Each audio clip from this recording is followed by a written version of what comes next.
ప్రతి చిన్న క్యాలిక్యులేషన్కి క్యాలిక్యులేటర్ వాడుతున్నారా? సరే, మల్టిప్లికేషన్ బై 6 ఈజీ ట్రిక్తో నేర్పిస్తాను చూడండి.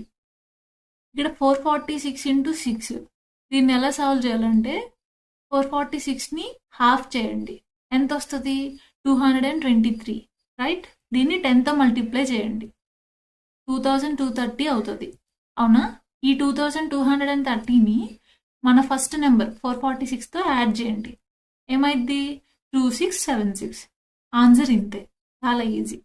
ఇంకొక ఎగ్జాంపుల్ చూద్దాం, రైట్? 882ని 6తో మల్టిప్లై చేద్దాం. ఫస్ట్ ఏంటి? హాఫ్ చేయాలి కదా. హాఫ్ చేస్తే 441 వస్తుంది. దీన్ని 10తో మల్టిప్లై చేయండి, 4410. ఈ 4410కి మన మెయిన్ నెంబర్ యాడ్ చేయండి, 882. ఏమవుతుంది?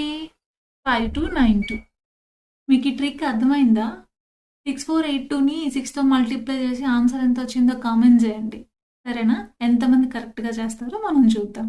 మీకు ఈ వీడియో నచ్చినట్లయితే లైక్ చేయండి, మీ ఫ్రెండ్స్కి కూడా షేర్ చేయండి.